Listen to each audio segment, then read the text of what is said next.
Welcome to another edition of Tom Brand One Thoughts. Hope all is well, and check out my other two channels, the Tom Brand One and smarkchat. And I do want to do type of a vlog here. And the vlog is kids nowadays don't know the struggle, don't know what we went through, and some things, these things you're glad that they don't exist no more. And other things that were really popular back then, you were kind of like embarrassed to even to even say that, yeah, you were definitely a part of it.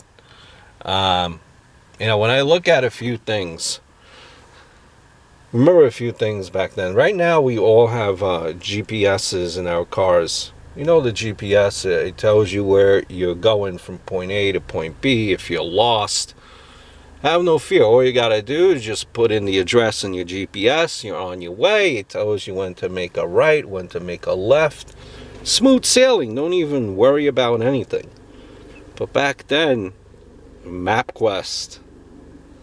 And we used to think that MapQuest was a thing from the future. MapQuest replaced the map. And when you told someone that you didn't have to get out your map of the city and figure out where Main Street is, that there's this new invention called MapQuest. If you were using MapQuest back then, my friend, you were living large. Didn't matter that you legitimately had to read off of a piece of a paper to take the route. I mean, you had to read where you were going. You had to look at that paper every so often. You probably had like a little thing on your dashboard to help you read it. But man, a lot better than a map. You had MapQuest. You had the internet. I remember MapQuest when I started driving. I used MapQuest. There was no GPS. Back in 97, 98, there was no such thing as GPS. MapQuest. And I remember when I was, using MapQuest, my parents were like, MapQuest? Why don't you use a map? I'm like, I don't know how to use a map. I don't know how to read on a map. And even if I unfolded a map, how am I going to fold it back? MapQuest. Kids don't know the struggle. They never have to use MapQuest. Back then, you also had to mail in your orders for catalog shopping. Catalog shopping. Kids nowadays, they don't even know what catalog shopping is. And if you wanted a bathing suit, or you wanted a nice suit or a nice pair of pants from the Sears catalog, then you better damn well measure yourself. Every article of clothing had a corresponding number and size chart. The positive was that if you measured yourself rightly, you would get the right size. If not, there was definitely no guesswork involved in picking out that right size if you measured yourself correctly. How would you return it back then? Through a mail catalog? Like, where would you return it? How would you ship it back? Everything was a lot different. Embarrassing too, but kids, they don't ever have to go through wearing fanny packs. And back then, when you'd wear your fanny pack, you'd think you were cool. Now it's like you're almost embarrassed to actually say that you had a fanny pack. That fanny pack, it had lip smackers. You had your little lotions, if you're a man, or even if you're female, or even if you're a man.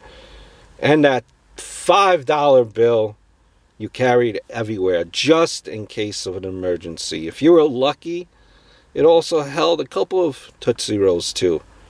Fanny packs back then were high fashion. They made you look very important. I had so many things in my hand. I had so many things that you cannot possibly carry in your hand. That's why you had a fanny pack. I think the fanny packs were mostly for females, but males did also have fanny packs. Like, there was things that I would carry in there, like my wallet and my house keys car keys. Now you just carry all of that in your pockets, but fanny packs were in. Why not carry a fanny pack, right? Imagine this. It's the selfie generation now.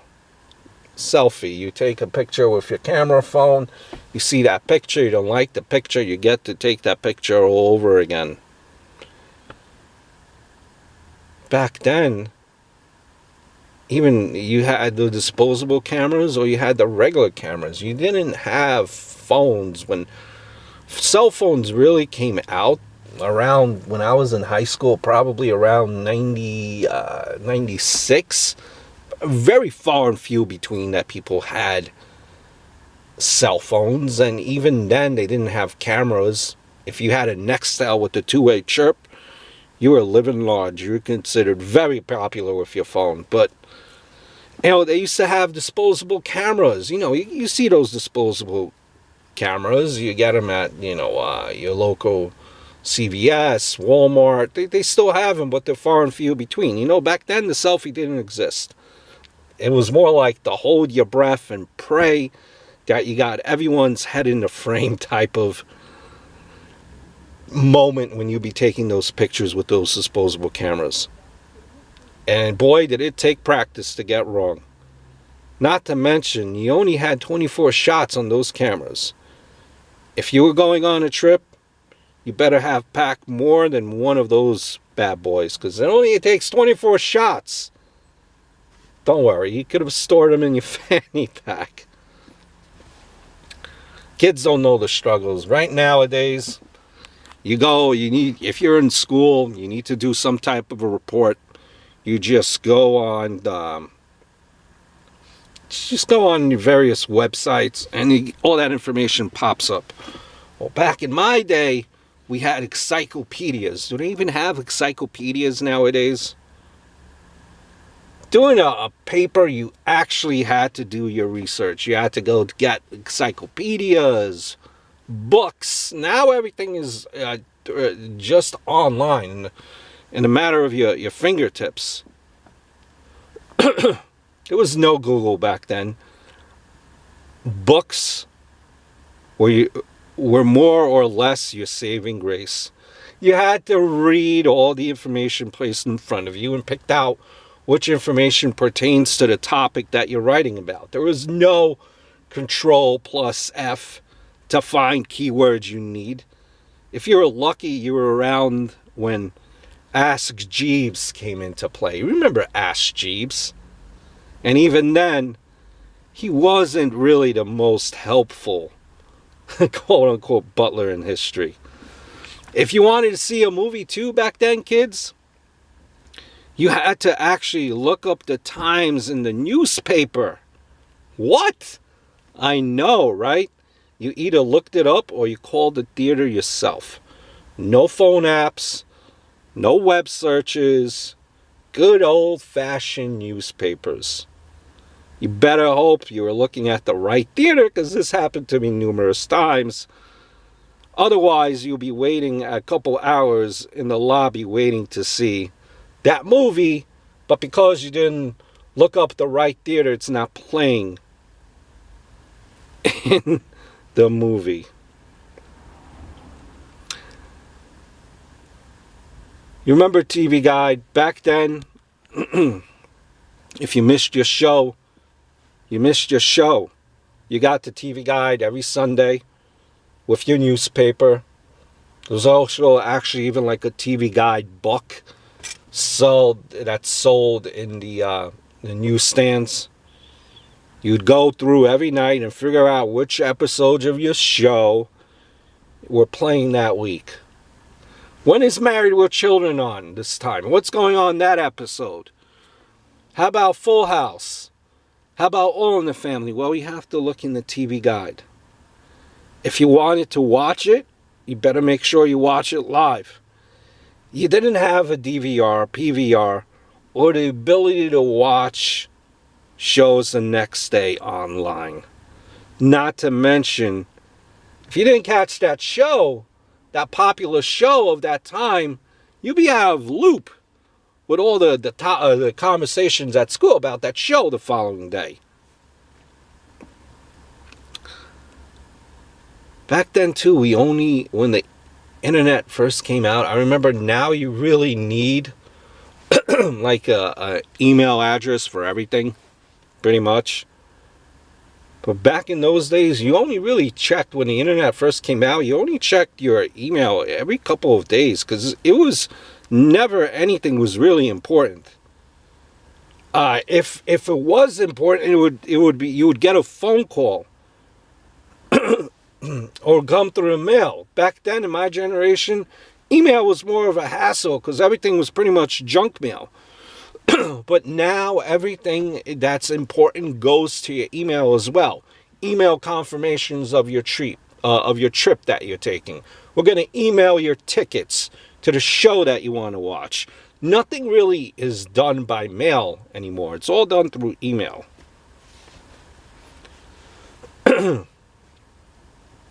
Phones. Now everyone has cell phones, so you don't, probably even in your house, you don't even have like those wall phones, like the phones that were on the wall. Not cordless, they had cords. So if you were talking to that special someone growing up as a kid, there's only so far that you could go with that phone, which had a cord. If you wanted some privacy because you wanted to speak some naughty thoughts to your special someone, mom and dad were in the kitchen, well, that phone, you're not going far with that phone. And odds are you really only had one phone. If you were lucky and if you're on good behavior growing up as a kid, maybe your mom or dad will let you have your own phone. Still with a cord in your room, maybe even have your own special number. But when people say hanging up the phone, back then, we literally had to hang up the phone. It was a real workout with the arms. Like your arms would get tired holding up that phone with the cord. Man. Phones that were non-cordless, you kids will never know the struggle. Discman. CD players, it was called Sony Discman, and they were portable. They were huge clunkers, but it came with car kits where you could play it in your car. Because back then, with the first car that I had, it only had a tape deck. It was a 97 Nissan Altima. Got the car in 99 and only had a tape deck. If you had a CD player in your car, you were living large. Majority of us didn't, so we took our Discman. You could bring one, maybe two CDs at most. You better like that artist that was playing in your Discman, because there was no swapping after each song. Now, telling a younger person that you can't shuffle on your iPod or even music on your phone, mind blowing. Just some of the things that I wanted to reminisce with you guys. I hope everything's okay. Thank you for taking the time to look at this video, and I'll speak to you very, very soon.